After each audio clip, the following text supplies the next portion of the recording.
चलो, now the next type of indicators, that is liberty indicators. Liberty का क्या मतलब होता है? लिबर्टी इज फ्रीडम, ठीक है। तो यहाँ पे वो बोल रहे हैं कि जितने भी हमने कल पैरामीटर्स डिस्कस किए कि इकोनॉमिक इंडिकेटर्स ले लिए, ह्यूमन डेवलपमेंट के अंदर काफ़ी सारे हमने वेरिएंसेस ले लिए थे, काफ़ी सारे उसमें भी पैरामीटर्स देखे, बट अभी भी कौन सी चीज़ बाकी है जिसमें तीनों नेशंस का हम लोग कंपेरिजन कर सकते हैं। एंड वो बोल रहे हैं कि सिर्फ ऐसा नहीं है कि वो रह गई है कंपेयर करने वाली, बल्कि वो बहुत ज़्यादा ज़रूरी भी है, जिसमें वो बात कर रहे हैं लिबर्टी इंडिकेटर्स की, कि ऐसे कौन से पैरामीटर्स हैं जो ये रिफ्लेक्ट करते हैं कि तीनों नेशंस में से कौन सा देश एक्चुअल में आज़ाद है, कौन से देश में एक्चुअल में सिटीजन्स को लिबर्टी मिली हुई है। अब जैसे फंडामेंटल राइट्स है, तो आप सबको बताइए, all are aware of the term freedom, अपना फंडामेंटल राइट्स, फंडामेंटल राइट्स पता है सबको? कोई बताओगे कौन सा फंडामेंटल राइट?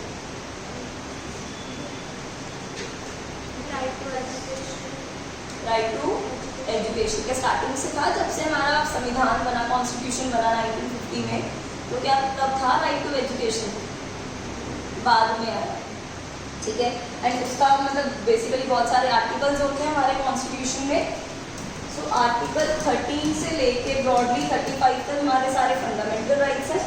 उसमें एक आर्टिकल 21 है सबसे इम्पॉर्टेंट, तो हम लोग फिर भी सोशल मीडिया में भी बहुत फ्रिक्वेंटली देखते हैं, that is right to life. Right to life देखते हो, उस राइट टू लाइफ में राइट टू मतलब स्लीप भी है। तो अगर कोई आपको परेशान करे, ना सोने दे, ना सोने देकर नींद नहीं पूरी होती, होमवर्क दे देते हो, तो बोल सकते हो कि मैम आर्टिकल 21 वायलेट कर रहे हो आप हमारा fundamental right, that is right to sleep also. So right to life में बहुत सारे वो हैं, उसमें राइट टू फूड है, ठीक है, राइट टू प्रीवेसी भी है, बट प्रीवेसी नाम की चीज़ पहले ज़माने में नहीं होती थी, कॉन्सेप्ट ही नहीं होता था। मतलब बाहर की लाइफ में तो छोड़ो, लोगों की घर में भी प्रीवेसी नहीं होती थी, सब साथ में रहते थे। इंडिया में इतना वैसा नहीं था, एक ही कमरे में सब लोग होते थे, बच्चे भी वहीं पे पैदा हुए, सोचो दैट काइंड ऑफ मतलब एटमॉस्फेयर वाज देयर कि प्रीवेसी नाम की सोचो कोई चीज़ हो सकती है। लेकिन आजकल किस नाम की प्रीवेसी? बेसिकली केस था सुप्रीम कोर्ट में चल रहा था, पुट्टा स्वामी केस, बहुत ही ज़्यादा सिग्निफिकेंट केस है, 2016 या 17 का है केस। सो पुट्टा स्वामी केस में जजमेंट दी गई थी, जिसमें क्या उन्होंने डिक्लेयर किया जज ने कि अब राइट टू प्रीवेसी वो भी किसके अंदर आता है? आर्टिकल 21 के अंदर, ठीक है। तो ये लोगों का फंडामेंटल राइट है to have that privacy, because of the अब इंटरनेट, जो इंटरनेट है, वाईफाई प्रोलिफरेशन, सब कुछ ओपन हो गया है ना, ठीक है। तुम लोग की बैंक डिटेल्स चोरी हो जाती है, मतलब उस चीज़ पर भी प्रीवेसी नहीं रहेगी, तुम्हारे अकाउंट डिटेल्स जो है वो सिर्फ तुम्हारे पास में। तो इस तरह की क्योंकि इतनी ज़्यादा इन्वेंशन हैं, वो सारी चीज़ें हो गई हैं कि राइट टू प्रीवेसी भी इसके अंदर इंक्लूड कर दिया गया। मैंने अभी क्या बोला? कर दिया गया है, पहले नहीं था। तो कहना इससे इंडिया का कॉन्स्टिट्यूशन या इंडिया का लॉ सिस्टम बहुत ही अच्छा है कि वो धीरे धीरे विद टाइम अपने आप को चेंज कर रहे हैं, मॉडिफाई कर रहे हैं, एंड टाइम के अकॉर्डिंग उसमें सूटेबल चेंजेस लेकर आ रहा है जो उस टाइम के सिटीजन्स को एक अच्छी सेफ या सिक्योर्ड फीलिंग दे। तो वही चीज़ यहाँ पे वो बात कर रहे हैं लिबर्टी इंडिकेटर्स की। यार ये देखो कि कंट्री का जो अब जो कॉन्स्टिट्यूशन ऑफ इंडिया है, कॉन्स्टिट्यूशन ऑफ इंडिया को क्या बोला जाता है? Highest law of the land. क्या बोलते हैं? The highest law of the land. कि कॉन्स्टिट्यूशन है, अपने संविधान के ऊपर कोई भी और चीज़ नहीं। So they are saying कि इस कॉन्स्टिट्यूशन में you have these articles as your fundamental rights, but do you have anything in the constitution to protect these fundamental rights? What if तुम्हारा let's say freedom to speech है, you have freedom, right to expression, right to speech है ना, right to free speech, अपना free speech। उस case में अगर लेकिन JNU के स्टूडेंट्स के साथ क्या हो रहा था, like 2016, 17, 18 जब छपाक मूवी भी आई थी दीपिका पादुकोण की, remember when she went to JNU and supported the students, तो मतलब उसकी मूवी बाइकआउट करने के नारे लग गए थे। JNU के स्टूडेंट्स जो थे, मुझे इंसिडेंट याद नहीं आ रहा, मे भी कुछ कश्मीर को लेके था, कुछ तो ऐसा इशू था, मुझे भी एग्जैक्ट याद नहीं आ रहा, तो वो अपना नॉर्मली अपने व्यूज़ एक्सप्रेस कर रहे थे, हाँ कि कश्मीर को ऐसे जैसे अलग हो जाना चाहिए या कुछ ऐसे था, मुझे एग्जैक्ट नहीं याद आ रहा। एंड देन अब क्या उनकी गलती है स्टूडेंट्स की? तुम ही अपने कॉन्स्टिट्यूशन में बोलते हो कि right to speech, right to free expression, जो भी तुम्हारे अंदर ओपिनियन है, जो भी व्यूज है, उसको एक्सप्रेस करो। लेकिन उसी टाइम पे स्टूडेंट्स को क्या कर दिया जाता है? जेल में रख दिया जाता है। भाई तुमने तो मतलब यू आर एंटी नेशनल के टैक्स लगा दिए जाते हैं लोगों के ऊपर, तो एंटी नेशनल बोल के उनको जेल में डाल दिया जाता है कि Deepika Padukone going to JNU, normally गई अपनी फिल्म प्रमोट करने की, तो बाइकॉट दीपिका से बात लग जाता है फिर नारा। तो डज दैट मीन कि अगर सिर्फ कॉन्स्टिट्यूशन में आर्टिकल्स लिख देने से वो एक्चुअल में you can enjoy your rights? No. लेकिन अगर अपनी जैसे हम लोग बात करें पुलिस की, ठीक है, अगर किसी का कोई भी फंडामेंटल राइट वायलेट हुआ तो then obviously you can go to police, you can file a complaint, FIR हो, आगे जो भी हो, वो पूरा सिस्टम इंश्योर करेगा कि नहीं आपके राइट्स को कोई भी वायलेट ना करे। तो लिबर्टी इंडिकेटर्स में इसी चीज़ की उन्होंने बात करी की है कि मतलब एक तो फंडामेंटल राइट्स होना तो ज़रूरी है ही है, बट उन राइट्स को प्रोटेक्ट करना बहुत ज़रूरी है। ऐसा ना हो कि सिर्फ किताबों में लिख दिया बट एक्चुअल में इम्प्लीमेंट नहीं हुआ। सो उनका करेक्ट इम्प्लीमेंटेशन होना is very important. So these HDI indicators जो ऊपर हमने कल करे थे, ह्यूमन डेवलपमेंट इंडेक्स इंडिकेटर्स, वो HDI indicators are not sufficient. Dinansh कोई 2 इंडिकेटर्स बताना जो कल करे थे HDI के। Very good, very good. Dinansh next कौन सी literacy? Adult literacy, okay.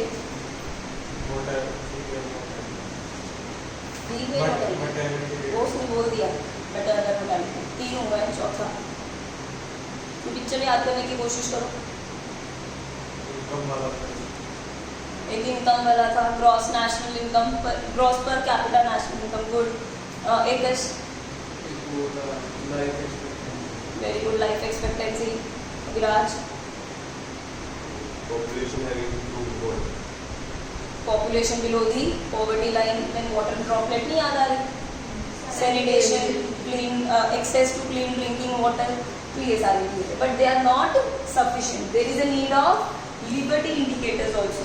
It is a major, what is now liberty indicator, क्या बताता है? It's a major of extent of democratic participation in the social and political decision making. कि democratic participation क्या होती है? Democracy means,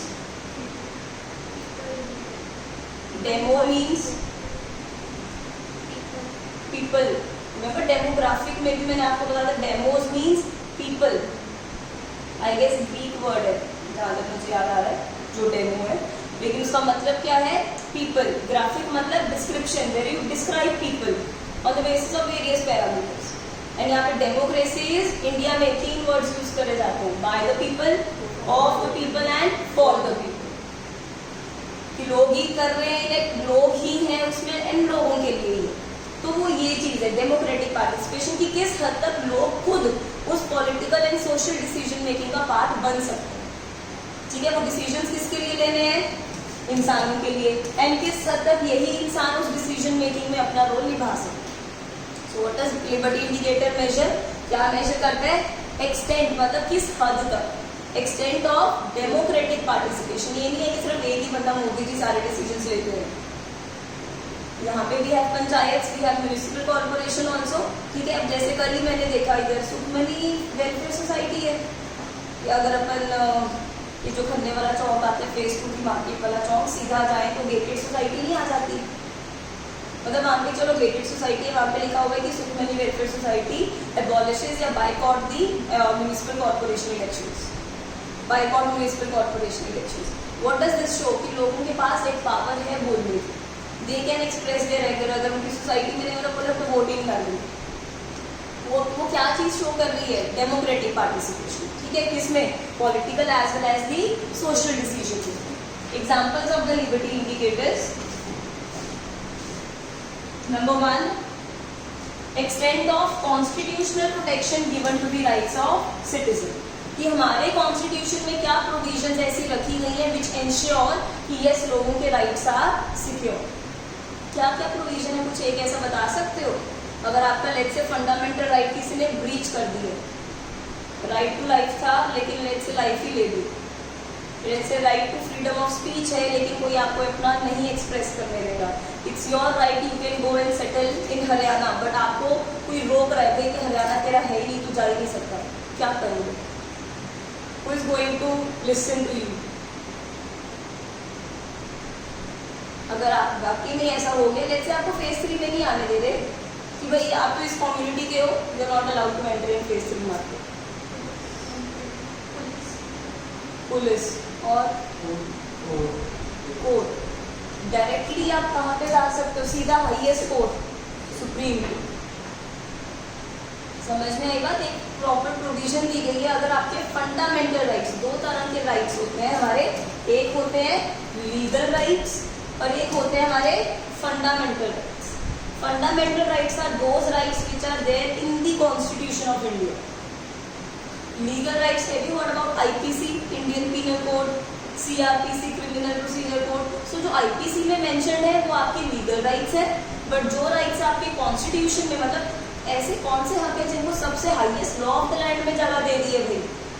एक article 5 है, article 5 में सारे पार्ट 5 है कॉन्स्टिट्यूशन का, उसमें सारे ये राइट्स ही, फंडामेंटल राइट्स ही गिवन है। सो जो राइट्स कॉन्स्टिट्यूशन में अपनी जगह बना चुके हैं, they are known as the fundamental rights.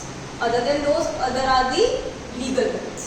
ठीक है, तो लेकिन ये प्रोविजन है कि वो नहीं बन गया था। अभी आज उधर वाला फैन भी ऑफ कर दो, लास्ट वाला, क्योंकि अब लाइट दे फैन का वो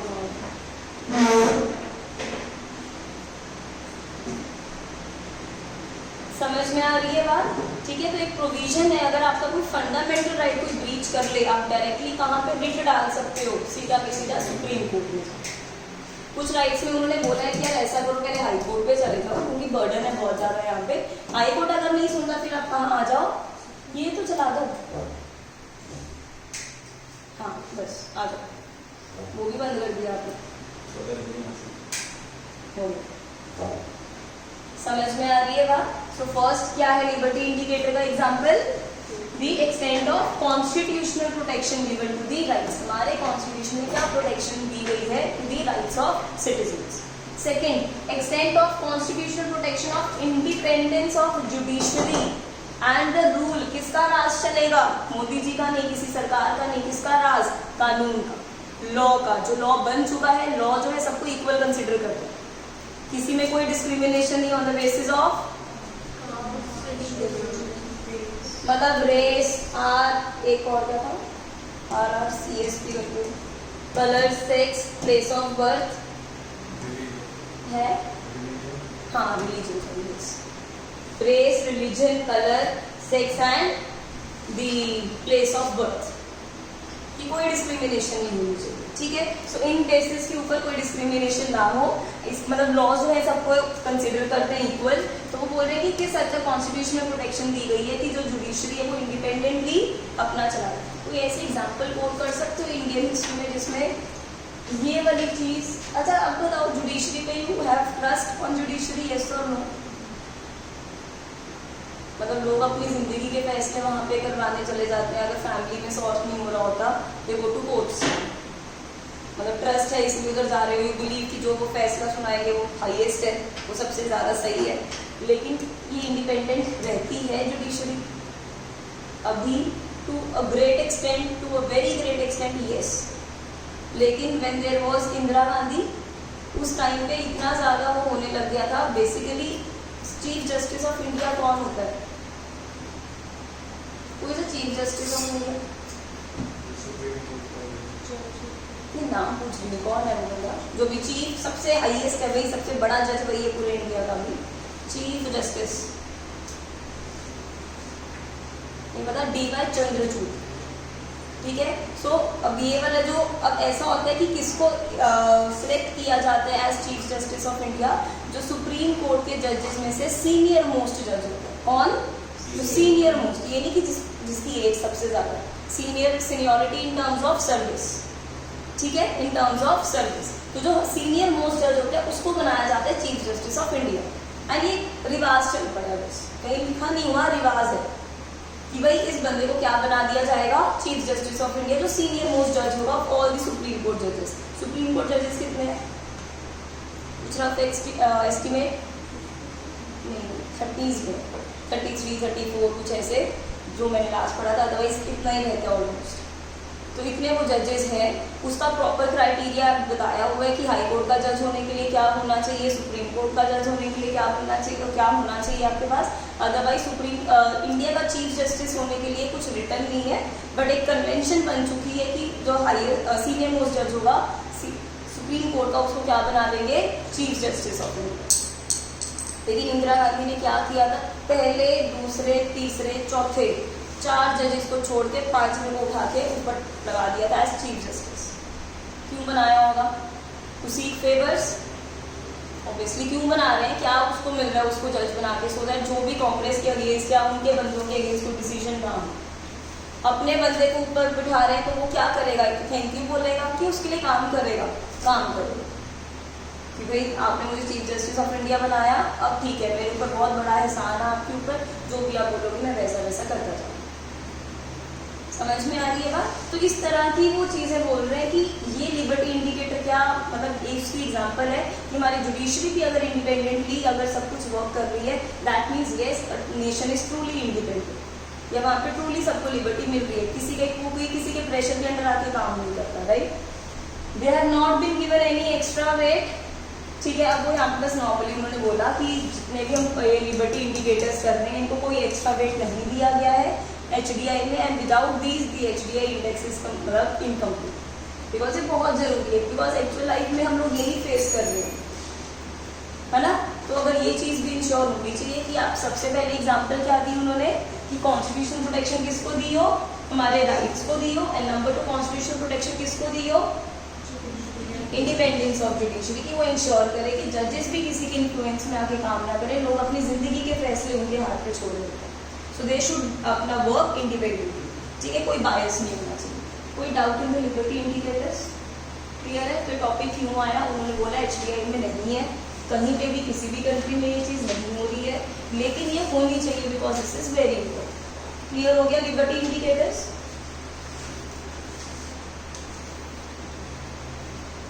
तो without these HDI is incomplete and उसकी यूजफुलनेस भी क्या हो जाती है, फिर लिमिटेड हो जाती है।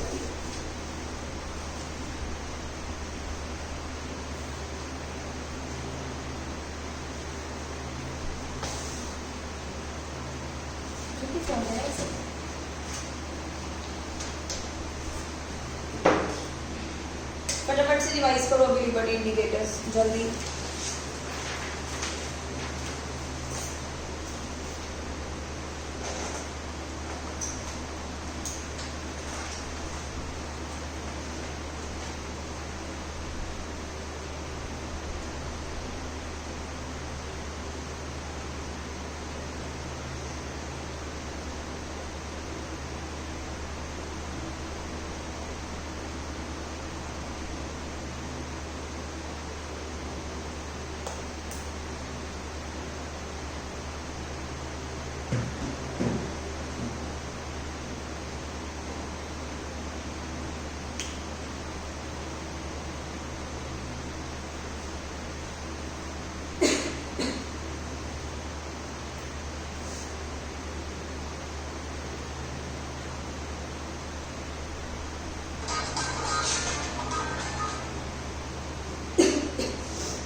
ये वाला एकदम करेक्टेड है, ठीक है, इसमें कोई चेंजेस नहीं करेंगे, जो भी हम लोग करने जा रहे हैं।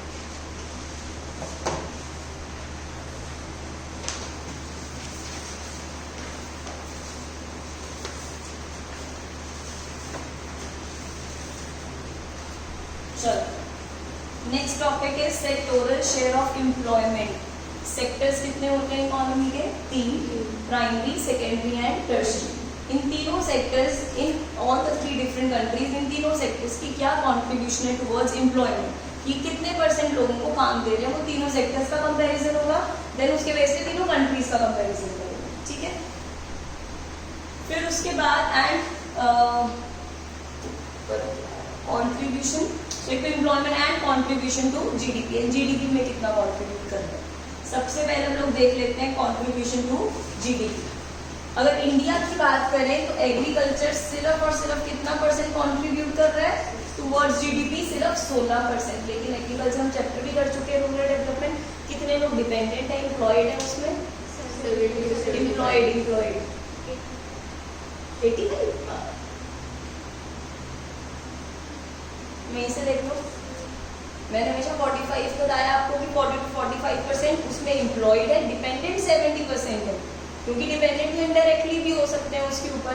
बट कितने लोगों को रोजगार मिला हुआ है इन दी एग्रीकल्चर और the primary sector? Basically the agriculture one, that is 45%। मतलब सोच लो, आधे से जस्ट 5% कम लोग हमारे इंडिया में कहाँ पर काम कर रहे हैं? एग्रीकल्चर में। तो कंट्रीब्यूशन ज्यादा नहीं होनी चाहिए थी? और आधी से ज्यादा, मतलब आधी से थोड़ी सी कम आबादी हमारी कहाँ पर लगी हुई है? एग्रीकल्चर में काम करने पर। कंट्रीब्यूशन सिर्फ और सिर्फ कितना? 16%। तो दिस शोज की कितनी इनएफिशिएंसी है, कितना नॉन प्रोडक्टिव एरिया है। आ रही है बात समझ में? तो यहाँ पे इसको साथ साथ देखेंगे सो दैट बेटर वे में आप लर्न कर पाओ, समझ सको इसका essence. So share of the workforce या distribution of the workforce, India की बात कर रहे हैं। इंडिया में लगभग 45% या 40 से 45% के आसपास लोग, अब इसको ये नहीं कि रट्टा मारना है। जब आप नॉर्मल 3-4 लोगों के बीच में खड़े हो, डिस्कस करना है एग्रीकल्चर के ऊपर या कहीं गाँव में गए हो, तो यू शुड नो कि कितने परसेंट लोग एम्प्लॉयड है इंडिया में। इसमें 40 से 45% लोग इसमें काम करते हैं। लेकिन उसी सेक्टर की जीडीपी में कितने परसेंट कॉन्ट्रीब्यूशन है? केवल 16%। समझ में आई बात? तो कितने परसेंट लोग एम्प्लॉयड है? यहाँ पे एग्जैक्ट 43% अपने यहाँ पे एम्प्लॉयड है, लेकिन कंट्रीब्यूशन कितनी है जीडीपी में? सिर्फ 16%। कोई डाउट? पक्का? उसके बाद आ जाते हैं चाइना में, ये हाल देखते हैं। चाइना में कितने परसेंट वर्कफोर्स है? उसमें 26% ही है, एंड कंट्रीब्यूशन ओनली 7%। वहाँ पे भी कुछ ज्यादा नहीं है, 7% ही है, बट पॉपुलेशन 26%। ठीक है। पाकिस्तान कितनी है? 41% के आसपास, लेकिन इंडिया से ज्यादा कंट्रीब्यूशन है जीडीपी में, दैट इज 24%। दोबारा से, इंडिया में कितने लोग एम्प्लॉयड हैं? एंड कंट्रीब्यूशन जीडीपी में सिर्फ 16। चाइना में आते हैं तो काफी कम लोग, इसका आधा कर लो, एक तरह से 26% लोग एम्प्लॉयड है, लेकिन कंट्रीब्यूशन सिर्फ 7%। पाकिस्तान की बात करें, कितने लोग एम्प्लॉयड हैं? 41, ज्यादा ही है इंडिया से, एंड इधर कंट्रीब्यूशन 41 कम है इंडिया से, एंड यहाँ पे कंट्रीब्यूशन टू द जीडीपी वो ज्यादा है। कितनी है? 24%। कोई डाउट? पक्का से। अब नेक्स्ट आते हैं, कौन सा सेक्टर है? इंडस्ट्री। अब इंडस्ट्री में इंडिया में कितने लोग एम्प्लॉयड हैं? 25%, लेकिन कंट्रीब्यूशन ज्यादा ही निकला 25 से, दैट इज 30%। तो यू शुड नो इंडिया की जितनी भी जीडीपी है, इन तीनों सेक्टर से कितनी आ रही है। एग्रीकल्चर ने कितना कंट्रीब्यूट किया?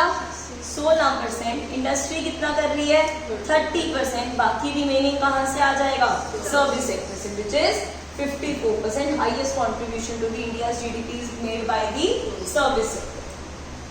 उसमें लोग कितने एम्प्लॉयड है? सिर्फ, दिस शोज की कितना प्रोडक्टिव एरिया कि सिर्फ 32% लोग लगे हुए हैं उसमें, लेकिन जीडीपी में कंट्रीब्यूशन आधे से भी ज्यादा।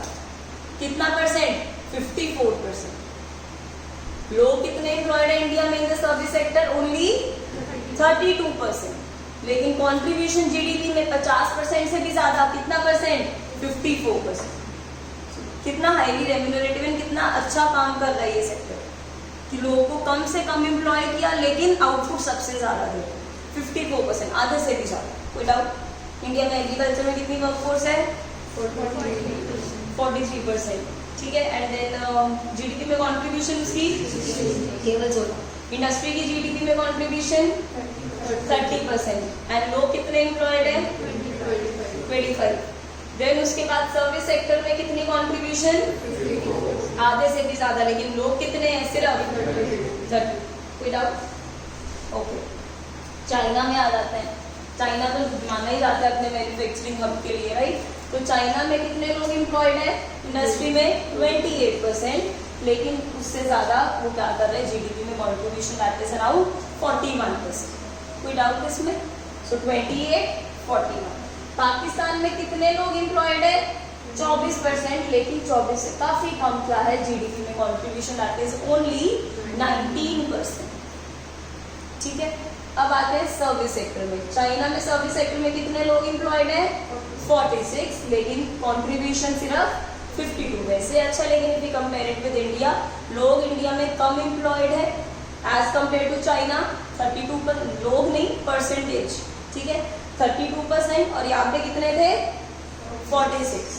32 एम्प्लॉय करके 54% जीडीपी में कंट्रीब्यूट कर रहे हैं, और ये 46 को एम्प्लॉय करके 52। तो यहाँ पर भी कम, और यहाँ बंदे भी ज्यादा ले लिए उन्होंने, परसेंटेज ज्यादा ले ली। ठीक है, पाकिस्तान में कितने परसेंट लोग सर्विस सेक्टर में? 35%, एंड कंट्रीब्यूशन कितना है? 57%। ये भी अच्छा काम कर रहा है। So, पाकिस्तान और इंडिया दोनों में बहुत अच्छा काम हो रहा है इन terms of in which sector? Service sector. कोई डाउट?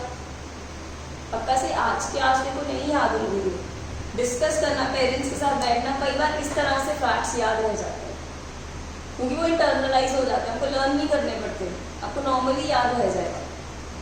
ठीक है, कोई डाउट इसमें? अब इसकी एक्सप्लेनेशन पर आते हैं। अभी जस्ट हमने टेबल डिस्कस किया, सेम थिंग अब इसके नीचे सेक्टोरल शेयर वाले में। अब पूरा सबसे पहले हम बात कर रहे हैं एग्रीकल्चर की। एग्रीकल्चर में चाइना में एग्रीकल्चर की बात कर रहे हैं। ठीक है, सो इन 2018-19 कितने परसेंट वर्कफोर्स थी? अपना टेबल निकालो। चाइना में कितने percent workforce is working in agriculture? 26%, लेकिन कंट्रीब्यूशन कितना है जीडीपी में या जीडीए में? सिर्फ 7%। तो टेबल वाली लाइन ही लिखी। सो कितने परसेंट लोग हैं? 26%, एंड कंट्रीब्यूशन सिर्फ 7%। रीजंस ऐसा क्यों? इतनी कम क्यों? एक तो लोग भी कम एम्प्लॉयड, ऊपर से कंट्रीब्यूशन भी कम। Area suitable for cultivation in China is about 10% of the total land.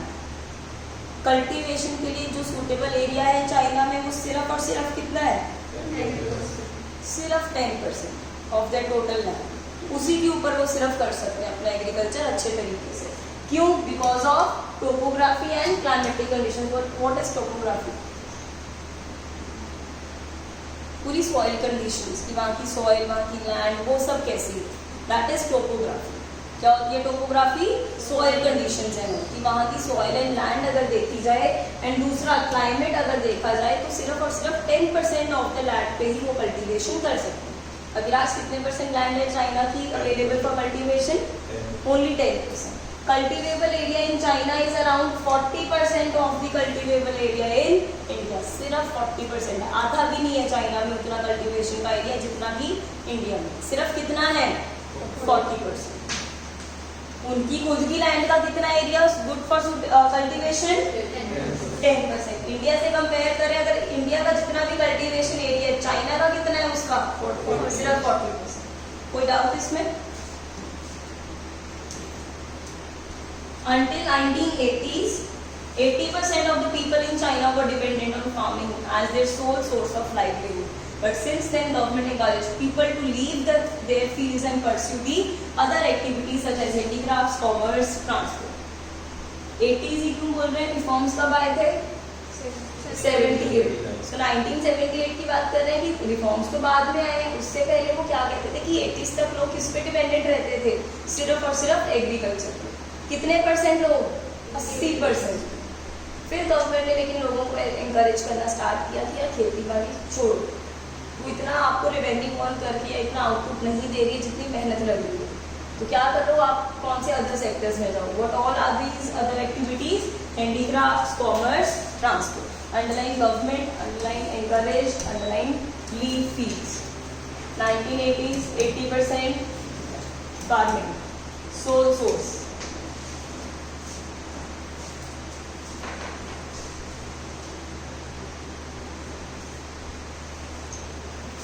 Then उसके बाद इंडिया में अब एग्रीकल्चर को हम पढ़ेंगे।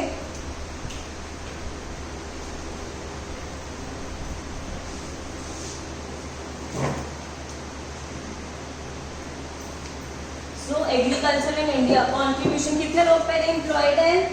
43% लोग 43%, एंड जीडीपी में कॉन्ट्रीब्यूशन कितना है? 16%। बस वही हमने पढ़ा यहाँ पे, एग्रीकल्चर में यही पढ़ा था, चाइना का थोड़ा डिटेल में कर लिया। पाकिस्तान में एग्रीकल्चर में कितने परसेंट लोग एम्प्लॉयड हैं? 41, एंड कंट्रीब्यूशन कितना? 24, कोई डाउट? ये तो डायरेक्ट सिर्फ और सिर्फ टेबल वाले पॉइंट्स है और कुछ नहीं है। बस चाइना में हमने किया कुछ फैक्ट्स किए कि सबसे पहले कितने % पॉपुलेशन डिपेंडेंट थी टिल 1980s? 80% थी। एंड फिर किसने इंकरेज किया? क्या बोला? Leave the fields and enter the other activities. Other activities such as? ठीक है। चाइना में कितने % land is cultivable? In comparison to India? 40%। 40% किसका? इंडियाज कल्टिवेबल लैंड या एरिया। अब आते हैं इंडस्ट्री। ये हम ऑलरेडी कर चुके हैं। इंडिया में 25% लोग, लेकिन कंट्रीब्यूशन 30%। चाइना में 28% लोग, कंट्रीब्यूशन 41%। इंडिया, चाइना, पाकिस्तान आएगा तो चेक, अब उसको ठीक कर लो।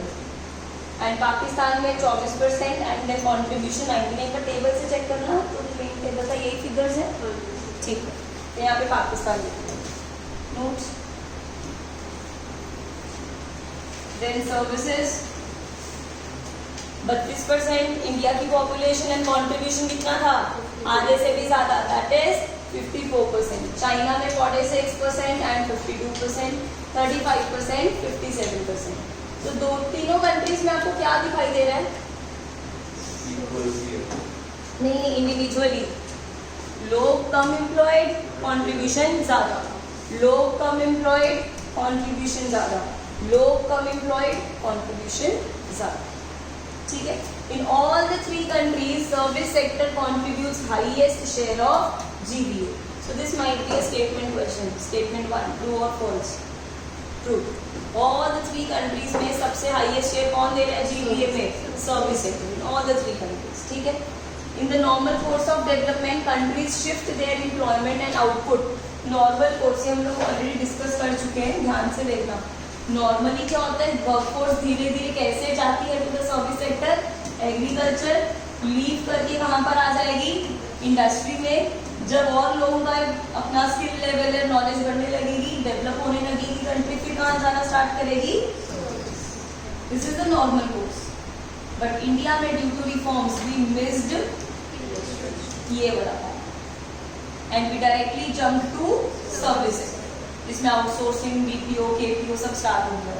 विदाउट इसमें पक्का से। लेकिन अब ये चीज़ मिस आउट तो नहीं कर सकते ना कि एक बार पहले होगी तो अब इसके ऊपर फोकस ही नहीं करना। मैन्युफैक्चरिंग बहुत ज़्यादा जरूरी है। दैट इज़ वाई फिर मेक इन इंडिया ये सब गवर्नमेंट ऑफ इंडिया ने स्टार्ट किया कि ये कैंपेन होना चाहिए कि मैन्युफैक्चरिंग हब बनाया जाए इंडिया को, because we have demographic dividend now, ठीक है। बहुत ही छोटी विंडो है जिसमें हमारी यूथ पॉपुलेशन है, ठीक है, एनर्जी है, सब काम कर सकते हैं, ठीक है। एंड यहाँ पे हम इन्वेस्टमेंट्स को इनवाइट कर सकते हैं in India. So in the underline normal course किसी में भी बनो कि हम लोग कैसे शिफ्ट मारते हैं? एग्रीकल्चर, फिर industry and then service. This happened in China. China में यही हुआ, वो धीरे धीरे, remember reforms in China, they were introduced in phases. Initial phase में इन्वेस्टमेंट एंड फॉरेन, ठीक है। तो अब यहाँ पे पहले एग्रीकल्चर में आया, फिर बाद में किस पे आए थे? इंडस्ट्रियलाइजेशन वाले पे, इंडस्ट्रीज में, जहाँ पे उन्होंने प्राइवेटाइजेशन करनी स्टार्ट करी थी, वो धीरे धीरे आ रहे थे। पहले एग्रीकल्चर, फिर इंडस्ट्री एंड देन उसके बाद service sector. In India and Pakistan shift is taking place directly to the, directly shift उधर जा रहा है दोनों कंट्रीज में। In 1980s Pakistan was faster than India and China is shifting the workforce to service sector. अब एक सेकंड रुकना। अच्छा, faster than India and China. अब यहाँ पे तो 1980s की बात कर रहे हैं कि 1980s में जो पाकिस्तान था वो दोनों देशों से काफ़ी आगे था in terms of shifting the workforce to the service sector, ठीक है, 1980s में। एंड हम लोग अब यहाँ पे 1980s में देखना, सिर्फ 1980s इसी स्टेटमेंट को जस्टिफाई किया गया है कैसे? पाकिस्तान में कितने % workforce in service sector? 27%। India में 17। ये दोनों भाई है ना, बड़े बेस्ट फ्रेंड्स हैं, बहुत प्यार है, पीछे 7 ही है, इधर 27 और इधर 17। एंड चाइना में 12%। तो who is ahead of both India and China? Pakistan. किस टाइम पे? 1980s, ठीक है।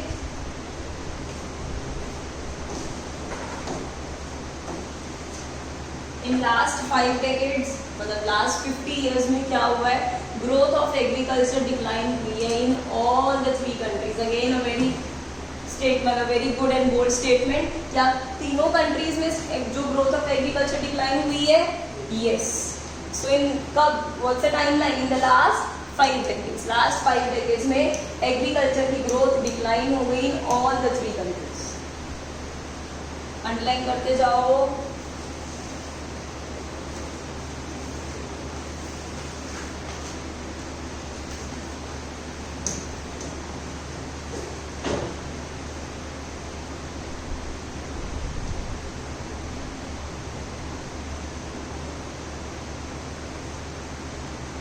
फिर इंडस्ट्रियल सेक्टर की बात आ रही है। वो कह रहे हैं कि चाइना ने डबल डिजिट ग्रोथ इंश्योर करी थी 1980s में, ठीक है, लेकिन अब क्या होने लगे मैन्युफैक्चरिंग इंडस्ट्रियल सेक्टर में वो ग्रोथ डिक्लाइन होने लगी। सो चाइना 1980s में double digit growth industrial sector में, बट रिसेंट ईयर्स में डिक्लाइन होती जा रही है। अंडरलाइन करते जाओ प्लीज साथ साथ ही कीवर्ड्स। इंडिया एंड पाकिस्तान के लिए भी ग्रोथ रेट थोड़ी डिक्लाइन हुई है मैन्युफैक्चरिंग सेक्टर में, जो कि इंक्रीज होनी चाहिए।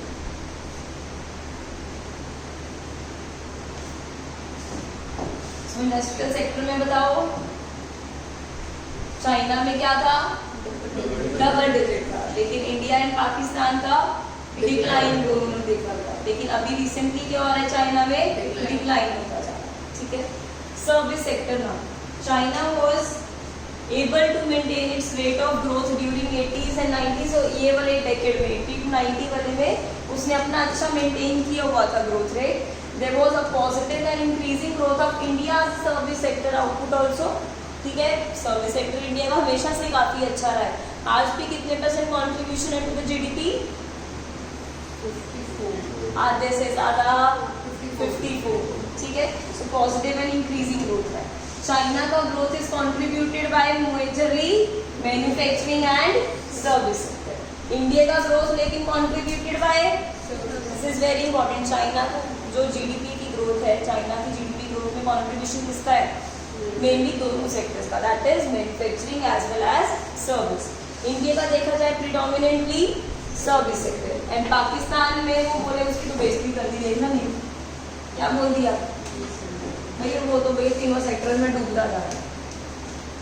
इंडिया में क्या बोल रहे हैं कि कौन सा सेक्टर प्रिडोमिनेट होता जा रहा है? Service sector. चाइना में मैन्युफैक्चरिंग एंड सर्विस दोनों, एंड पाकिस्तान में हम तीनों डूब रहे हैं, बात ही मत करो उसकी, ठीक है।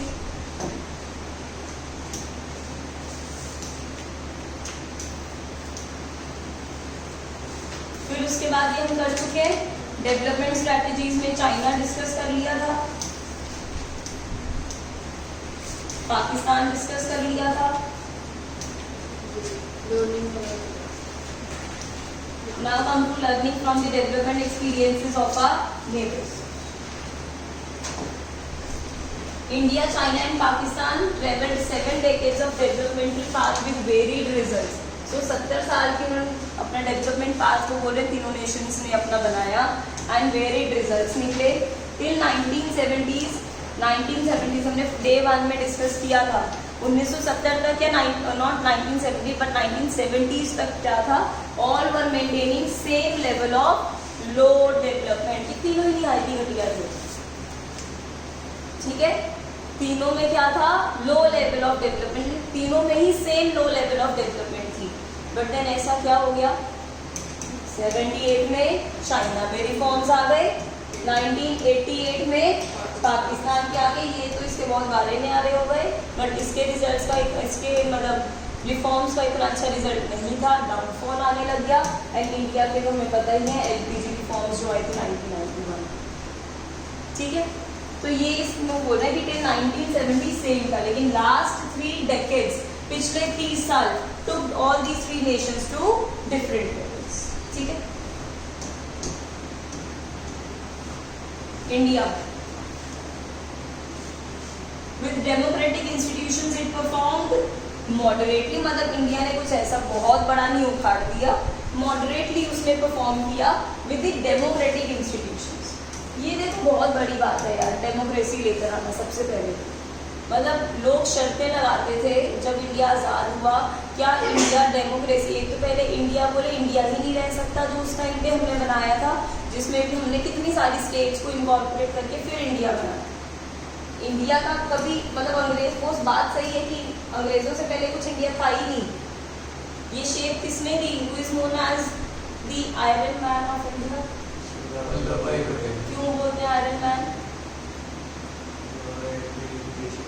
यूनिफिकेशन में, रीऑर्गेनाइजेशन में इंडिया की बहुत ज़्यादा हेल्प की। He was the only person, मतलब कमाल की डिप्लोमेटिक स्किल्स। जितने भी अभी आप फोर्ट्स एंड ऑल देखने जाते हो, आप उदयपुर या मतलब एमपी में चले जाओ, तो फोर्ट्स हैं जहाँ पे एक्चुअल में प्रिंस, प्रिंसेस, किंग्स, ठीक है, ये रहते होते थे। लेकिन इंदिरा गांधी के टाइम पर ही अबॉलिशन हो गया था।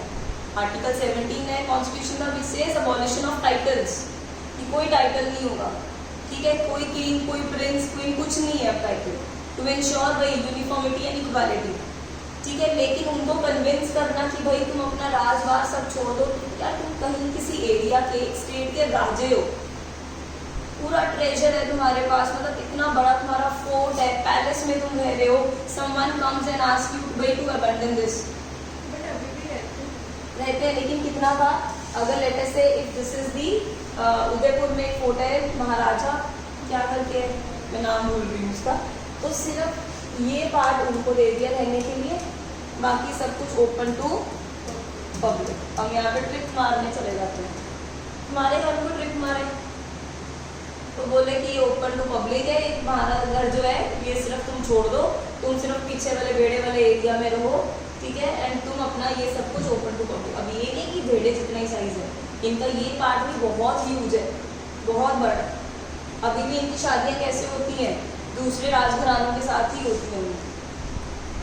मतलब हम लोग यहाँ पे गए थे जस्ट हफ्ता पहले ही, इस पैलेस में जो प्रिंसेस थी तो उसकी शादी केरला के किसी प्रिंस के साथ हुई, एंड दे शोड जो एक area was open to public, जब उनकी शादी थी तब रिस्ट्रिक्ट कर दिया गया, तो ऑब्वियसली इतना तो वो कर ही सकते हैं, उन्होंने अपना पूरा पैलेस ही देश को दे दिया, ठीक है, खुद थोड़े से एरिया में रह रहे हैं, तो वहाँ पर उनके दे शोड किया, यहाँ पे फेरे वगैरह हुए थे, यहाँ पे शादी हुई, ठीक है।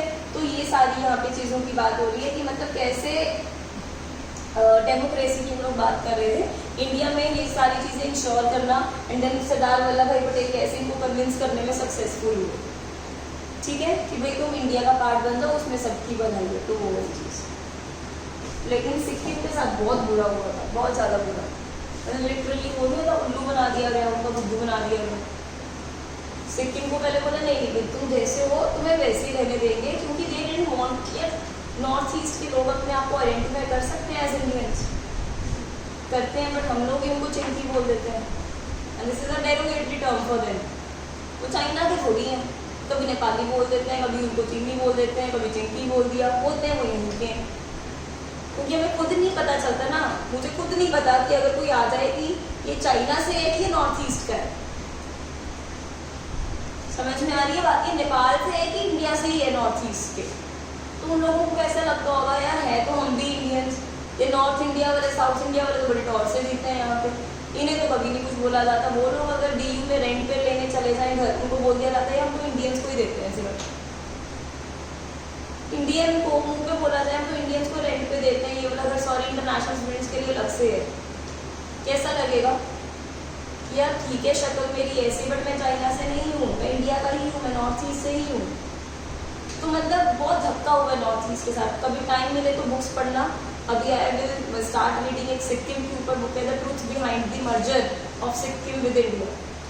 उसको तो बुद्धू ही बनाया गया, लाने लगाए गए बेसिकली कि तुम्हें कर देंगे, आज़ाद कर देंगे। पहले उनको बोला चलो स्टेट नहीं बनाते इंडिया की, एक स्पेशल स्टेटस दे दिया, फिर अगले 2-3 सालों में उनको स्टेट भी बनाया, यूटी बनाया, यूटी हटा के फिर स्टेट भी बना दिया गया।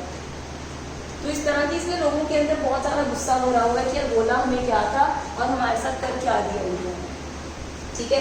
लेकिन फिर भी इंडिया डेमोक्रेसी के तौर पे सब कुछ आगे चला रहा है, गाँव तक। काफ़ी ऐसे एरियाज में इंडिया में जहाँ पे लोगों का पहुँचना मुश्किल होता था, बट वहाँ पे पूरा इलेक्शन बूथ लग जाता है जब इलेक्शन होती है। मतलब दैट मेक्स श्योर कि यहाँ सक्सेस है डेमोक्रेसी की, कि हर एक लोगों की सुनी जा रही है। सो इंडिया ने मॉडरेटली परफॉर्म किया, मेजॉरिटी ऑफ द पीपल अभी भी किसके ऊपर डिपेंडेंट, नॉट एम्प्लॉयड, क्या वर्ड लिखा है, डिपेंडेंट, जो हमने पढ़ा है 70 से 80 या 70 to 75% जो एग्रीकल्चर पे डिपेंडेंट है। एंड इंफ्रास्ट्रक्चर क्या है लेकिन लैकिंग है in many parts of India. 1/4 of its population lives below the poverty line, 1/4 is 25% and yet to raise its standard of living.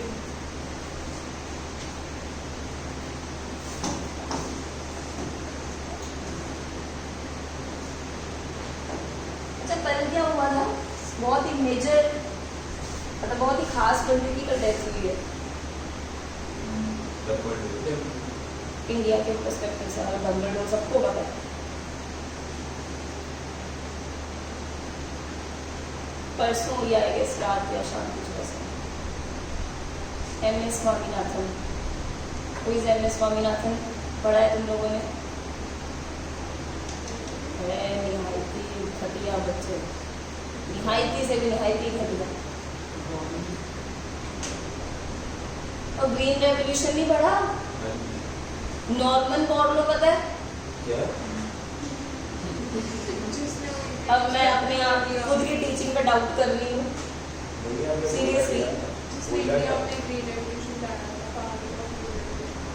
So father of green revolution is Norman Borlaug across world, लेकिन India में introduce करने वाला was MS Swaminathan, ठीक है, agriculture scientist. He was the IPS officer also, मतलब उन्होंने UPSC clear कर ली थी 40s में।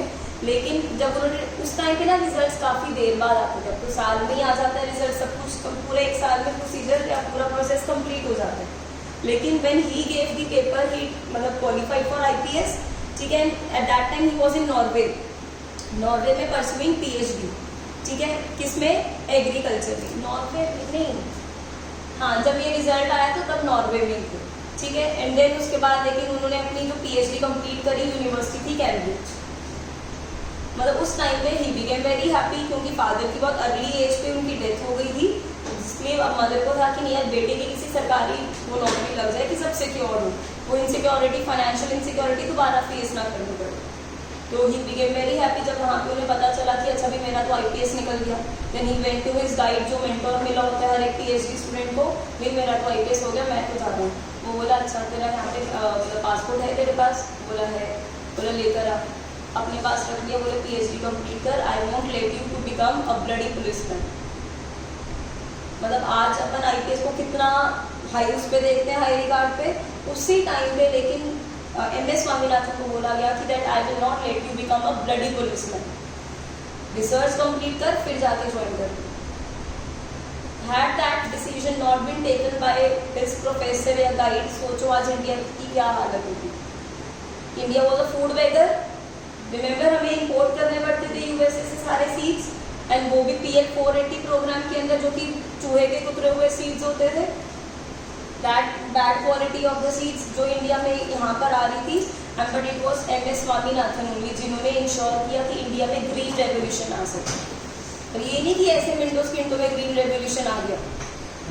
पहले वीट की लेंथ, वीट राइस लगा देखा है खेतों में, कितनी को लेंथ होती है, हाइट कितनी होती है?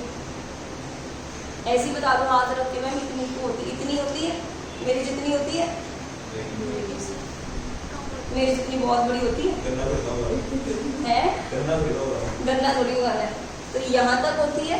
But earlier there used to be इतनी राइस एंड वीट।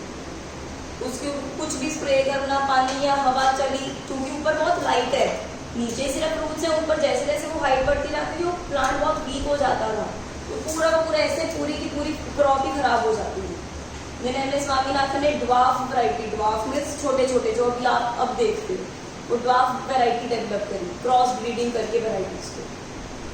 तो बहुत सारे एक्सपेरिमेंट किए, तो मतलब आफ्टर मतलब कुछ 4-5 साल की मेहनत के बाद USA में एक चीज़ सक्सेसफुल हो पाई थी, जिसपे प्रोडक्शन बम्पर हो गई थी। ये तो MS स्वामीनाथन बड़े खुश हो गए, या चलिए USA में सक्सेसफुल हो गया, एंड ही रिक्वेस्टेड वहाँ के जो थे साइंटिस्ट को कि भाई ये सीड्स हमें भी दे दो। लेकिन उन्होंने बहुत अच्छी एडवाइस दी कि USA का climate is totally different from Indian subcontinent का क्लाइमेट, तो वो सीड्स यहाँ पे सक्सेसफुल नहीं होंगे। You go and ask Norman Borlaug from Mexico to do that experiment in Mexico, develop such सीज बिकॉज मेक्सिको से भी इक्वेटर निकलता है, ठीक है, मतलब जो क्लाइमेट है ट्रॉपिकल है, कहाँ पर, मेक्सिको का भी और इंडिया का भी सिमिलर है, तो मेक्सिको में डेवलप करवाओ। तो then he went to Mexico, requested Norman Borlaug, work with him, research किया, वहाँ पे करे, सीड्स डेवलप सक्सेसफुल हुआ, देन जाकर इंडिया में। देन अब ऐसे नहीं बुला लिया चला जाए इंडिया में सीड्स लेके चलते हैं, गवर्नमेंट ऑफ इंडिया से परमिशन लेनी पड़ेगी कि फार्मर्स को ये सीड्स दिए जाए, and government of India took 3 to 4 years to invite Norman Borlaug. मतलब एक तो रिसर्च का काम चल रहा है, प्लस इंडियन गवर्नमेंट ने नॉर्मन बोरलो को इनवाइट करने में 3 से 4 साल लगा दिए, वही सरकारी काम, कागजी काम। फिर जब यहाँ पे आए, एक्सपेरिमेंट्स किया, एंड एक्सपेरिमेंट जब हुआ इंडिया में first time, Ludhiana was one of those 3 cities जहाँ पे एक्सपेरिमेंट हुआ था। पूरे इंडिया में 3 cities, Kanpur, Ludhiana and Pusa in Bihar. तो लुधियाना फर्स्ट थी, might be because of PAU, मतलब इतना advance. And then he also emphasise, उसके बाद ये कॉन्फ्रेंस करी थी उन्होंने, आई थिंक इन USA, उसमें भी उन्होंने क्या किया था, ये बोला कि यार ग्रीन रेवोल्यूशन तो आ गया, but you all are aware of the adverse effects, pesticides, water चाहिए इतना ज़्यादा, इकोलॉजिकल इम्बैलेंस क्रिएट हो रहा था। सो ही सेड कि from green revolution now there is a need to move to evergreen revolution. ये नहीं कि एक बार के लिए तुम सब कुछ एक्सप्लॉइट कर दो, move to evergreen revolution. And परसों ही डाइड। मतलब सोच रहे हो कि अब 1955 की बात थी, when he pursued PhD from Cambridge, यहाँ से करने के बाद पोस्ट डॉक्टरल भी किया फ्रॉम USA, और इससे पहले ही वॉज IPS। अगर बेचारे IPS बने रह जाते हैं, जेल के धक्के खाते, कैदियों गंदे गंदे लोगों के बीच में रहते, जिंदगी बर्बाद करते लोगों की, और अपनी भी कर लेते, और इंडिया का ये ग्रीन रेवोल्यूशन आना ही नहीं था। नॉर्मन बोरलो भी कहते हैं कि यार ही, मतलब अगर suppose what if MS Swaminathan ने ये चीज़ ऑब्जर्व ना करी होती कि यार ड्वार्फ वैरायटी से या क्रॉस ब्रीड किया जाए तभी कुछ हो सकता है। डर नहीं लगता तुम्हें कभी सोच के कि व्हाट इफ कभी ग्रीन रेवोल्यूशन इंडिया में आता ही ना। Before this green revolution by MS Swaminathan, India में किसी भी वेडिंग में चपाती नहीं सर्व होती थी।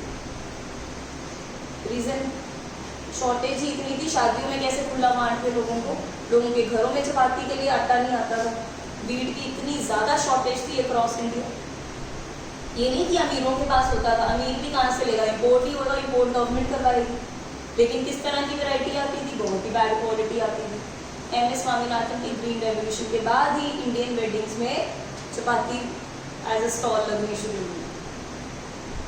तो सच was the immense contribution of MS Swaminathan. ठीक है, मतलब लगन देख रहे हो, किस लगन से वो रिसर्च, एक्चुअल रिसर्च होती थी जिसका पूरे क्रॉस इंडिया इम्पैक्ट पड़ा लोगों की लाइफ पे। और अपन लोग यहाँ आजकल की PhD क्या होती है, थीसिस लिखवा लो यार, कहीं से कौन मिलेगा जो मेरी थीसिस लिख के दे दे, बनी बनाई थीसिस ले लो, शो करो जी, डन, PhD नाम की डॉक्टरेट बस लगवाना है, आगे डॉक्टर लगवाना है, डॉक्टर लगाना है, दैट्स इट। ट्रू रिसर्च जो होती थी पहले वो काफ़ी मिसिंग है। One of my fellow friends in PAU, तो मतलब she also said she is going pursuing PhD in soil sciences, ठीक है, लेकिन अगेन वेरी बोल्ड स्टेटमेंट मेरे पास है कि यार अब PAU का वो लेवल ही नहीं रहा। जो पहले वहाँ पे इतने सीनियर साइंटिस्ट होते थे, एग्रीकल्चर रिसर्च करने वाले, है ही नहीं वहाँ पे,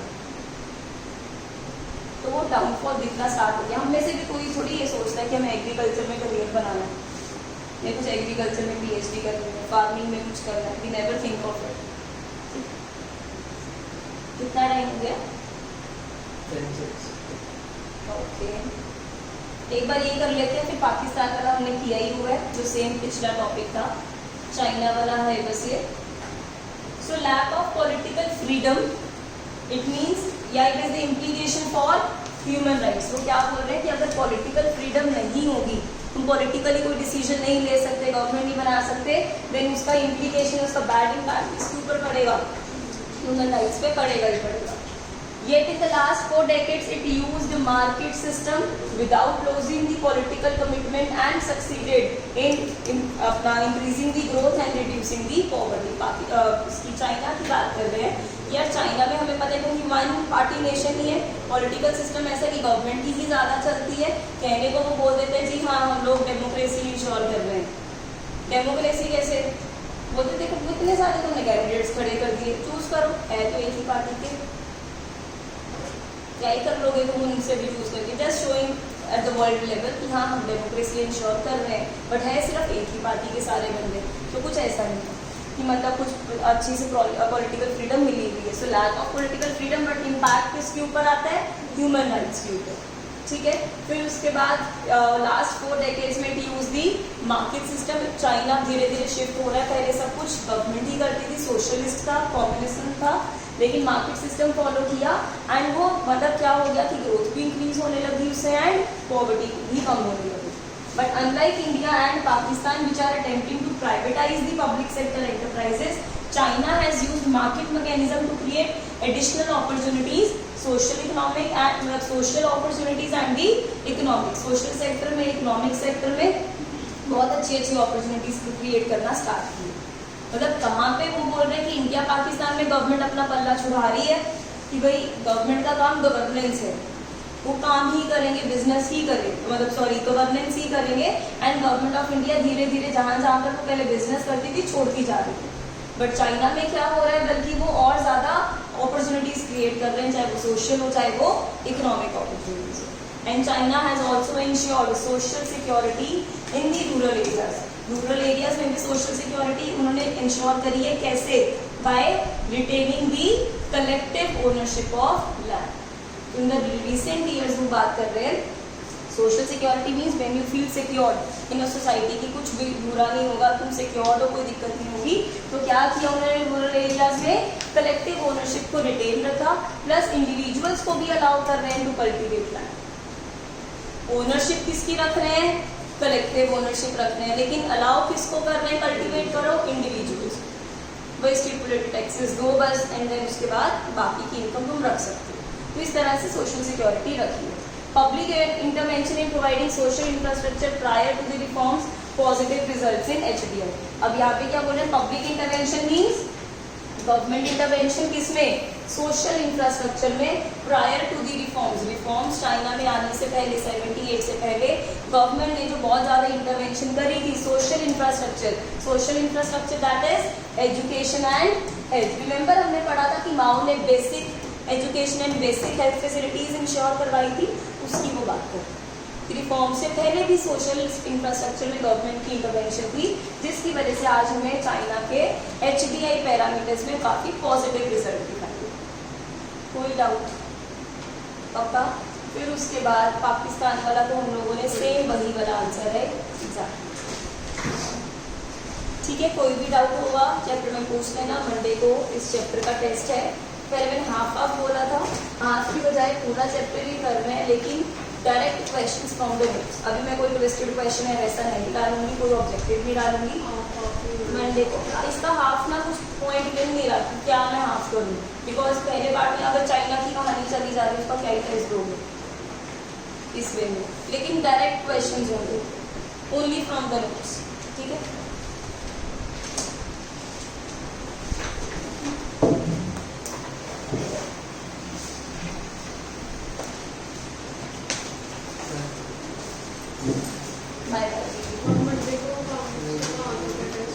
जितना हमने कल तक किया